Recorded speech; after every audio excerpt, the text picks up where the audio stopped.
Hey guys, welcome to another episode of the PlayBook Uncut. I am your host, Earon Lee. And I am your co-host, Tanya Palmer. And so we know we kind of made you guys wait a little bit after the first episode dropped to come back with the second episode. So we're not going to dance around the bushes tonight. We're just going to jump right into it, right? So, Miss Tanya, what are we talking about tonight? Let's tell the people. You ready for this one? I don't know. I'm always a little scared when you get to pick the topics. And I get to pick them. So we're going to dive into it, guys. This topic is really about we're not for everyone. And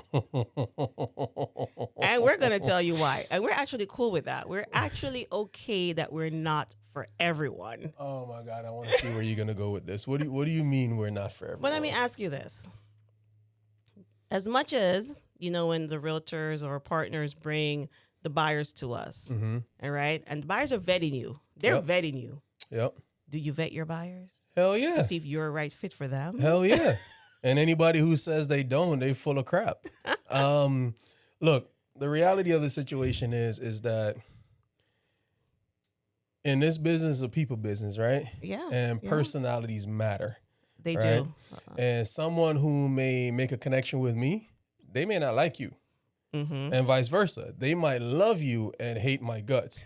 All right? Because I have a very direct approach, and sometimes people want warm and fuzzy, where I'm more about take the emotions out of it, and let's just deal with the facts, right? I'm fuzzy. I'm warm and fuzzy.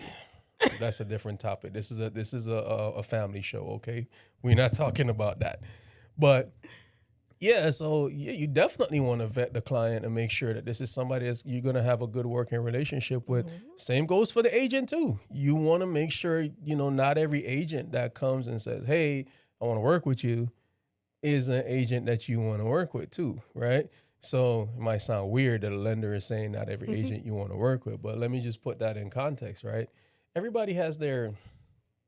What's the word I'm looking for? Everybody has their way of how they do things. Everybody likes their way of how they like to communicate, right? And the way I communicate or the way you communicate may not be how they like it. Simple thing, like we like to have buyers consultations with the agents present so they hear all the parameters and hear all the numbers and what the client can and can't do. But some agents are just like, send me the pre-approval letter. I go find a property and we're done. And some clients are like that too. So yeah. It we're is good a with process. that. I think we're the one thing I admire about us is that we can go with the vibe of the person. Yeah. Right. We pivot to how they work. Yeah. Right. If like your example is like, talk to my clients. I don't need to be involved. I don't want to just tell me what their numbers are and we're good. Yeah. And you have some agents that definitely need to be a part of the consultation because you know how these buyers are, man. They'll tell them something, tell you one thing, and then there's conflict. And that sometimes is where you find that divide where you're like, am I even the right fit for you? Yeah, and you see, but that's the reason why we love it. We want them to be there is because I think you said this before, like one band, one sound. Always. So like if we're all there, we're all hearing the same information, the client gets the same information, the agent gets the same information, we get the feedback from them, then it should be a pretty smooth process because we all know what's going on.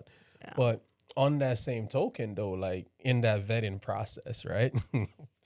When you're vetting the client and or the real estate agent, however you want to look at this or answer this, right? Oh, this is my is it good business or bad business to turn some people away? Listen, sometimes you have to. Okay. Sometimes you just got to let them go. Yeah. You got to let them go sometimes. So it's good and it's bad. It's good for if you have, and let me put it this way, some people are toxic. Yeah, very. So at that point, that's where it's going to be bad for your business because their toxicity is not going to just affect you. It's going to trickle down to the people that are around you and the people that you're working with. Now, we have a team. So if our vibe is off, the team is going to feel that. And that can transition from who you're working with. So if I have a bad agent, or not just a bad agent, let me not say that way, but if an agent who I feel like they're going to draw too much of negative energy and pull that out, that's bad for business. It's right? actually it might be bad for business for us, but that's actually good It's business good for business the realtor, for the right? realtor. 'Cause And also for the client, because let's face it, especially for like your first timers, right? When you're buying a home, you're clueless, right? So yeah. you're depending on your agent, you're depending on your lender, you're depending on all the people around you to support you through this process and give you the right information, right?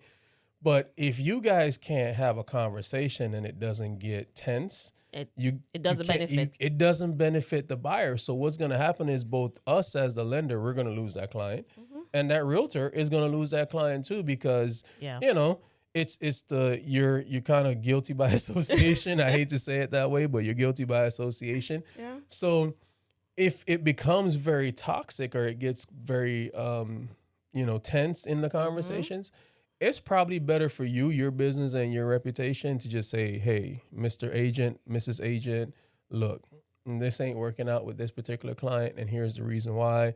I think you might want to match them up with somebody else.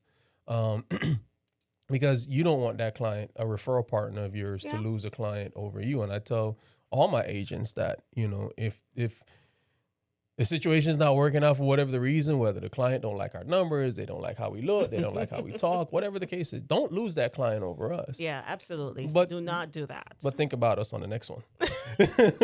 Because just because that situation didn't work out doesn't mean the others won't. Yeah. Yeah. So then, since you mentioned, sometimes working, sometimes it's just that the numbers don't align with what you're telling them, or they feel like you're not giving them the right information.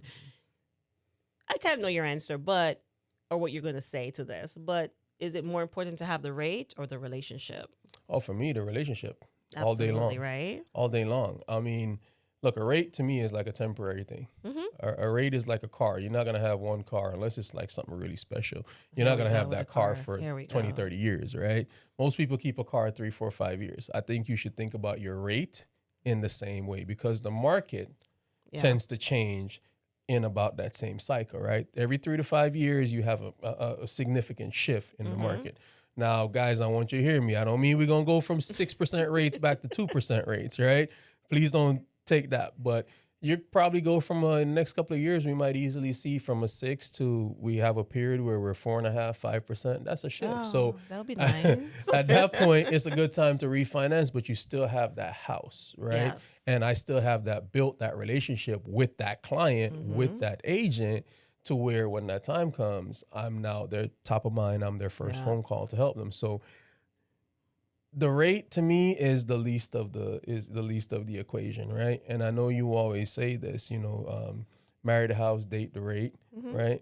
So, And it goes back to that premise, is the relationship. Because that person, I always say, look, you as an individual buying a home, you're probably going to end up buying 5 houses. I want to have that relationship with you so that when you're thinking of your next purchase, your next refinance, your next whatever in real estate, we're top of mind. So building that relationship, not only with the buyer, but also with the agents, because I think that's so important to have a strong relationship with the persons in the transaction. yeah, and I'll add a little bit to that too, because that's one agent, Oh, yeah. that's one client, right? But when you think about it, each one of those persons can probably refer you at least 2 or 3 other people, right? Go. And then those 2 or 3 other people can refer you another 2 or 3 other people, right? Relationships. So the relationship to me is far outweighs any rate, any lender concession, anything that anybody else can say they're offering to try to win over a client. I think the biggest thing is how you treat that client, the service that you give them, educating them through that process and making sure they know what they're doing, right? Because you said this, I don't know if I'm jumping ahead, but you said this, it's more about a strategy than just a pre-approval. Oh, yeah. Right? Especially for the folks who are thinking about not buying 1, but 2, but 3, but 4, but 5. It's more so about the strategy than the actual rate itself. Yeah. So, yeah. Yeah, I agree. I agree 100%. So definitely relationship over rate. So we're not going to get off of this relationship thing just yet. Give me a scenario where you had to fire a client. Me? You need to take a fire sip for this one someone? before you answer. Me? Fire anyone? Why y'all making me sip on the hard questions, man? Like, jeez. Because I want some truth serum in you so that you could tell us the real. We don't want that. We don't want the fluffy and the fuzzy. We want the real. But yes, I've had to fire a client. What I have happened? had to. I mean, I think I've actually had to fire 2 clients. So the most one I can think about the most would be, it was just, there was nothing wrong with my, in my opinion anyway, and I'm going based off the person's comments. Right. It wasn't anything I did wrong. She was in connection or with her bank, her direct bank, and she just kept going back and forth with me, back and forth. She'll come back to me and say, "Oh, they're offering me this rate. Can you match it?" Okay, I'll match it. They're offering me this. They're paying. I was like, okay, we're doing it and everything. And then it just became a tug and war to a point where I felt like I was just being so drained. Like, guys, a person can drain you. They can drain the life out of you where you have sleepless nights. You just have anxiety. And I was feeling that from myself personally. And I just had to say, you know what? You should just go. Yeah. I had to say to her, like, literally, like, you can just go. Now, I ain't gonna lie to you. I did give her a bag. I went to meet her once. I remember that scenario. I went to meet her one time, and I had this nice white bag, and she loved the bag.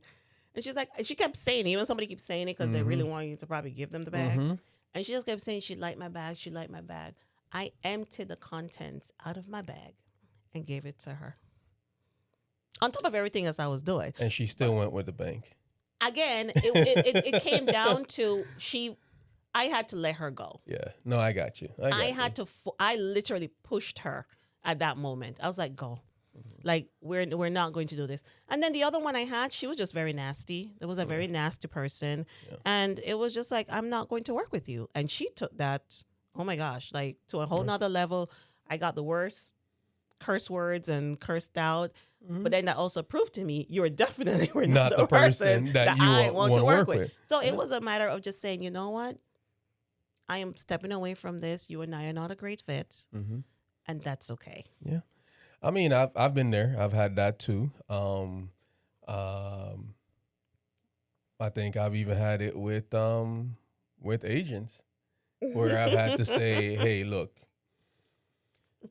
our communication is not happening. It's not working the right way. And I don't think this is going to be a good working relationship for us. Right now, in that regard, it actually worked out to a positive favor. It turned out really good because after that, in the moment, in the tense moment of having that, hey, I don't think this is going to be a good fit. We both stepped away. Both had let cooler heads prevail, right? Sometimes you have to do that. And we have since, I don't know if you want to say use the word reconcile, but we have since had conversations, aired out what the differences was, aired out why we weren't understanding each other, why we were not communicating. And now we're working together. We're doing things. We got contracts together, right?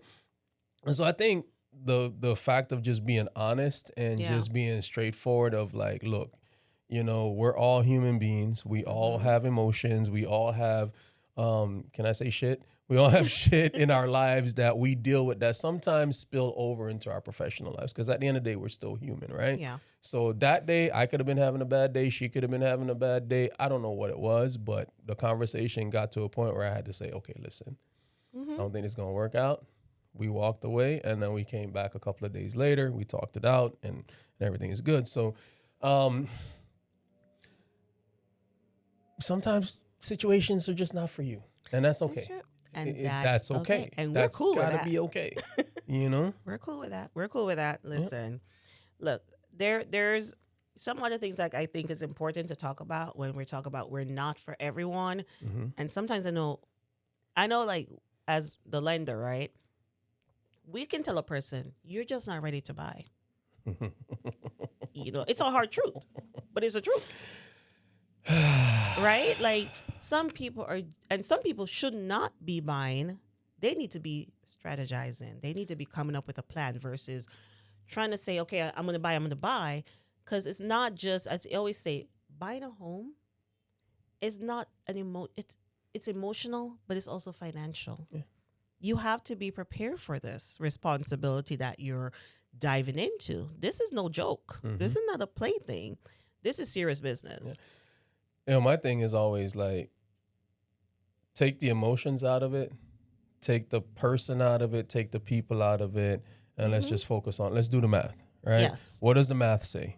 The math says you can afford a $500,000 house, right? That $500,000 house is going to cost you $4,000 a month in mortgage payment, taxes, insurance, whatever, all rolled in, right? Here's the math, and it's very simple math. Can you afford that? Yeah. Are you comfortable with that? And I want to clarify that, because if people are probably going to say, well, you just said I'm approved for $500,000 out with a $4,000 monthly payment, right? Yeah. Credit, income, assets says you can do that.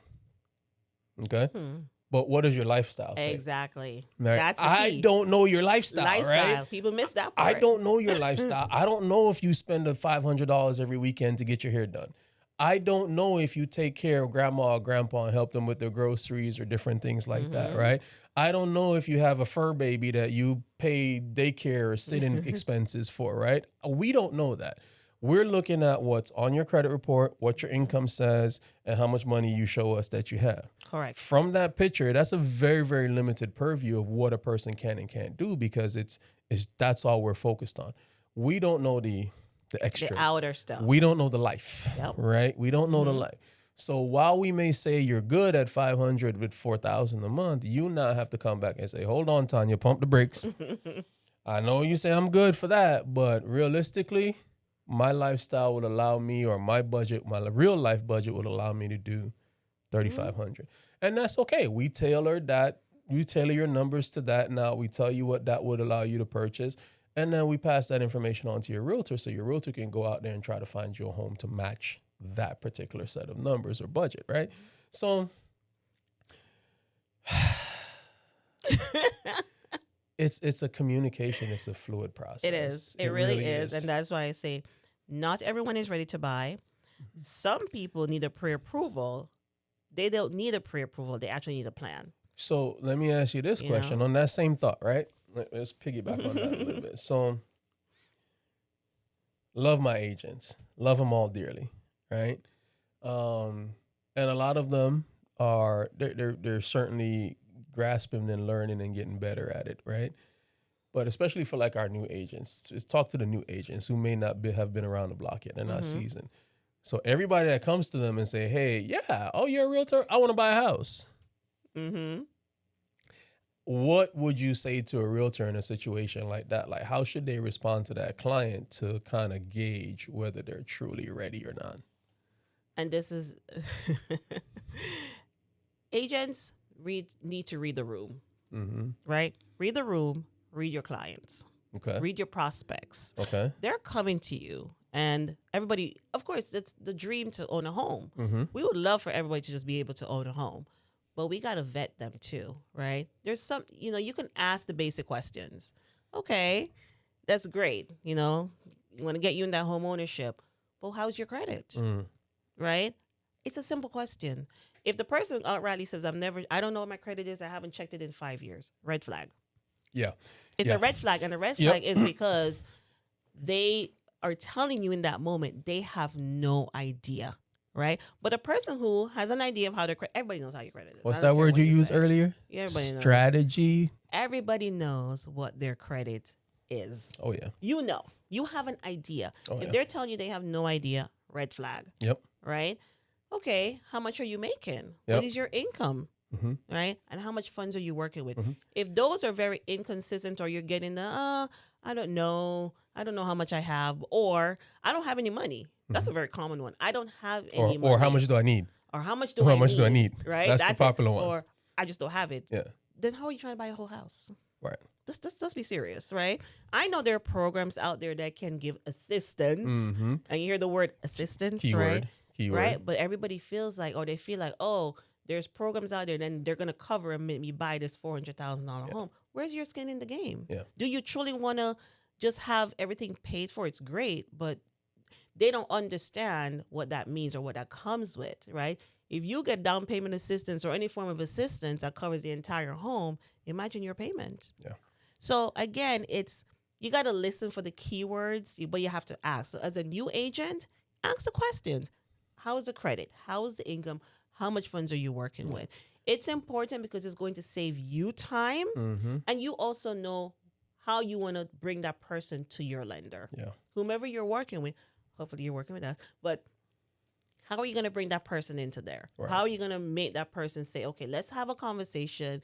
But you need to, you need to ask the basic questions to get the simple answers. And the thing with that too is a lot of agents, when they do ask those questions, I don't know if it's a fear factor. Maybe definitely is. maybe It they're is. feeling like they're going to get deflated or going to turn this client away. And the truth of the matter is that client is going to have a lot more respect for you if you pull them by the shoulder or whatever and say, hey, listen, all right, I hear you, but we're going to need to do a little work on the credit. Or, hey, I know we're going to probably need to do a little work on the savings, but what we're going to do, let's have a conversation with my lender. Let's put a game plan together. Let's build a strategy, right? To me, that goes a longer way, right? You immediately come off as showing that a person that you know what you're talking about. You build credibility for yourself, right? You build a relationship with them. But the end result of it too is now you're putting that person in the right container, the right box, to where you're going to give them the service that they need, right? And keep your energy for people for your other clients that may be further along in the ready process, right? Yeah. So there's nothing wrong with asking those questions. There's nothing wrong with getting that gauge. I think it's really important just to put people in the right category so you know how to deal with them. You know how to attend to their needs. But the thing too is the buyers are definitely more receptive to speaking to the agents than they are to the lender. Yeah. So they're going to tell you. They're going to tell you the truth before they tell us the truth. Yeah.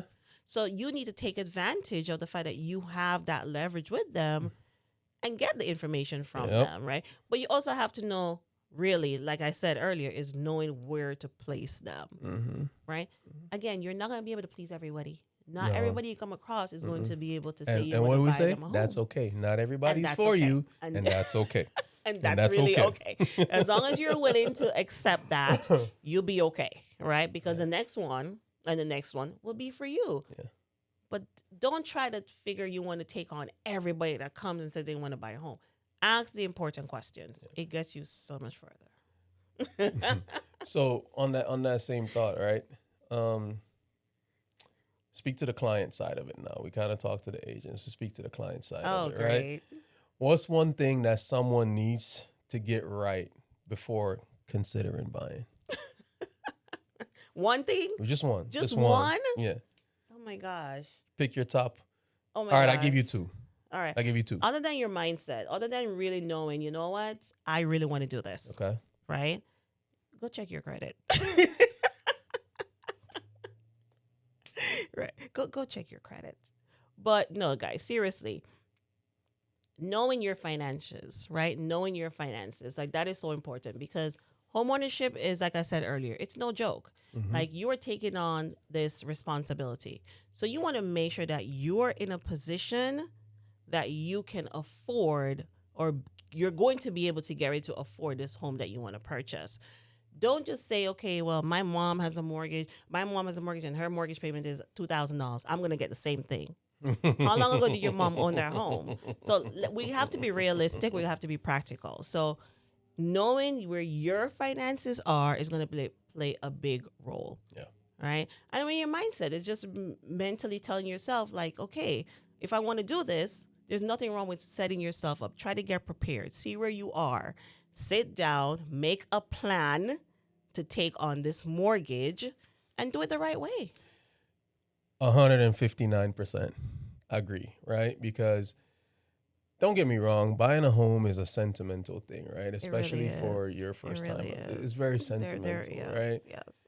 But we really, really, really, really, really, really, really got to hone in on trying to take the emotions out of it and looking at the financial side of it, because we got to know what you can really do. You got to know what you really can do and what you really want to do. And by that, I also would love to see buyers take, do a little due diligence for themselves. Although they're not the greatest and the most accurate loan estimation tools out there. But when they're on the Zillows and the Realtors of the world, those types of websites and stuff, and you're seeing these houses with the beautiful kitchen, the beautiful bathrooms, the pool, and the whole 9 yards, right? Oh my gosh. Go a little further than the pictures. Yeah. Scroll down to that mortgage calculator section and see roughly what that monthly payment is looking like, right? See what they're saying you're potentially going to need for like down payment and closing costs, right? Because I get that a lot, especially my first timers. There's like just earlier today, I was speaking to a young man and he's looking to purchase his first home. He wants a new construction. He was talking about an area up there in Palm Beach area. And, all right, well, how much are the homes you're looking at? And he's like, they're about 550, 600. And I said, okay, where do you think you'd be comfortable on your monthly payment? And he hits me with 2,200, 2,300. So that tells me that he has not done any research. You did none. No due diligence for yourself at that price point or what you're liking to see what to expect. So when he's talking to me and talking to the agent, and we go, well, 2,000, 2,200, really going to put you a little bit closer to the 300 range or a little less than 300. And then they get deflated. Then there's that deflation, right? So that's what I'm talking about. Like, buyers, do a little bit of soul searching, a little bit of due diligence for yourself. We're going to be your resources, hand holding the whole nine, the whole way, us along with your realtor. But get an idea of what's out there. Get an idea of what that would look like for you, right? There's so many use the tools out there right now. Granted, Google and ChatGPT and Copilot and all these other AI things are not your loan officer, right? Because they don't have every specific little detail about you and about your financials. But they're a good resource to give you the baseline. They're a good resource to give you some things to think about and to consider. But at the end of the day, your loan officer is us. It's not Google. It's not ChatGPT. You can certainly use them to generate questions to ask us, right? But just keep in mind that it's going to be very specific to you at that point. And I mean, on that topic, since you mentioned, ChatGPT and all that, how do you think social media has influenced home buyers? So my answer right now is going to be so hypocritical. Because we're literally recording a podcast to put on social media, right? Yeah. So it's going to be very hypocritical answer. I think there's good shit and there's bad shit in social media. Yeah. And then there's some bad shit too. Because some of the stuff that, realtors will reach out to me with, or some of the stuff that clients will reach out to me with, it's just absolutely crazy and asinine to think that people are actually posting this content out there when it's not true. It's really not true. Now, or I should say, not true in its entirety. Correct. Right? Because it's clickbait. Because there'll be a little snippet that, oh my God, you can buy an FHA house and you don't have to pay a mortgage for 12 months.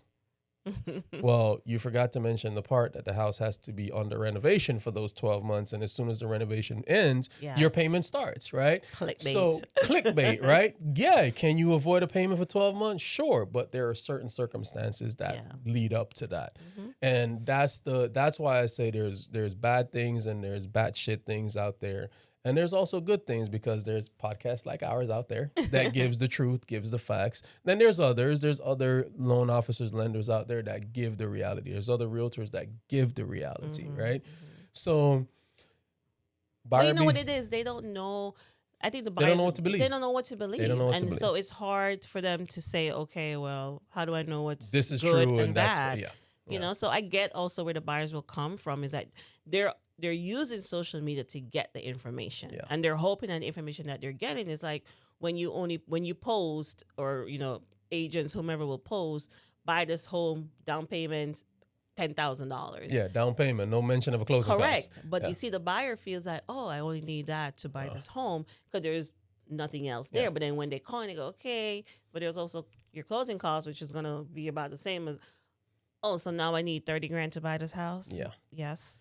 So then that is the part where the buyer needs to be more aware. But that's where, you'll have people like ourselves or other mortgage professionals who are going to or should put the information out there correctly to kind of excuse what you're seeing. Okay, here are the facts. Yes, you have a down payment, but you have closing costs, or understand what are closing costs as well. So, it goes both ways. Yeah, again, like I said, I don't get mad at them when I really don't. I don't get mad at them, but I take that as an opportunity to educate. That's Okay, it. I take that as opportunity. Educate them. What they're Educate them. saying is not entire, it's not incorrect, but it's not the entire picture. So sit down here for 5 minutes, 10 minutes. Let's talk this through so you understand. And then a lot of times I end up giving them the resources, right? Yeah. I was talking to a client earlier this week, and he was interested in a doctor loan program. Yeah. And yeah, there are doctor loans out there that will allow you to finance the home up to 100%, right? But they have limits on the loan amount. And the higher you go on those loan amounts, then you're required to put a down payment. You're not gonna get So was the information that he got wrong? No.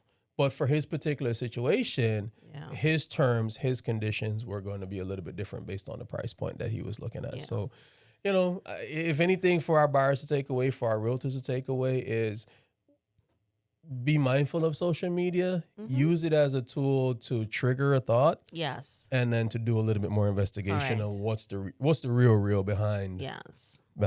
Don't think that it's going to give you all the answers. Yeah. Or you're going to just get all the answers in that one setting. It's not. So do your research, get the information, write on your questions, and ask the people who do this on a regular basis. Yeah. Ask the people who know what they're doing. Okay, what am I missing? I saw this ad. What am I missing? That's always, whenever I'm doing something, I'm always like, okay, so tell me what I... you know what's funny on that? Tell me what I don't know, because I know this is not all that it is. So what did I miss? You know what's funny on that? Like, if a client goes to if you're a regular person goes to the dentist, right? And dentist says, hey, you have 2 cavities, I need to fill them, blah, blah, blah. Do you think they say, hey, Mr. Dentist, are you sure they're cavities? When they go to the doctor and they have a physical and they say, hey, you know, your cholesterol is a little bit high. We probably want to adjust your diet to bring it down. Well, how do you know it's really high? You know what I mean? Like, so I think as mortgage brokers, lenders, we don't necessarily get that same respect of being professionals at what we do, right? Realtors too. We don't get that credit as being true professionals as what we do. And I'll say I'll die on the cross for this one. There are a lot of us out here who take this business seriously, who take this to heart. Realtors alike take it very seriously because this is what we do. This is who we are, right? And our businesses and our reputations are more valuable to us than making a quick buck. So for one other piece of advice to buyers is look for people who have that credibility. Look for people who have, I don't even want to say been around for a long time because there's plenty of people out here that have been around for a long time and just not doing things right. So I don't think you look at how many years a person has been doing it. What you look at is their track record. Like, go look at their Google reviews. Actually read what people are saying about them. Yeah. Okay, go look at, when you want to use social media, go look at their social media. Listen to some of the content that they're posting. Does it make sense? That's it. Does it make sense? Because you can tell. If a person is BSing or if they know their I want to hear you say bullshit. Or they know their stuff. Or they know it. I'm dead serious. Right? Like you can tell, Like, so use pick the tools, the sense out of the nonsense. Yeah, use the tools that are out there. Use the social media in a positive light or put a positive spin on it to where you're using it as I'm going to say this, but so people are going to really know how old I am. But use it as your Encyclopedia Britannica. All right? Oh, Lord. No, you did not say Encyclopedia. Use it as your source to get your information, to research and check things out, Yeah.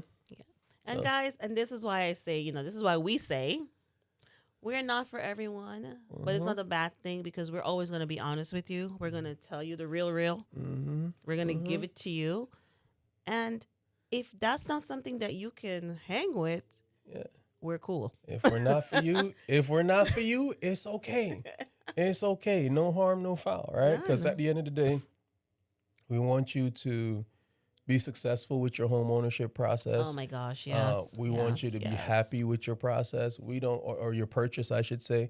6 months, 8 months down the road when you're laying in bed looking up at the ceiling fan going in circles, we don't want you to go, oh shit, what did I do, right? We want you to have that I did a good thing feeling. So, yeah.